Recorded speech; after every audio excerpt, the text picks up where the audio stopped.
1983 Kenyan general election. General elections were held in Kenya on 26 September 1983.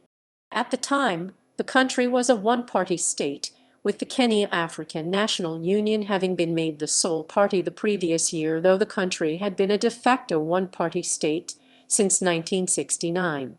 More than 750 KANU candidates stood for the 158 National Assembly seats, with around 40% of incumbents, including some ministers, defeated. Voter turnout was 45.9%.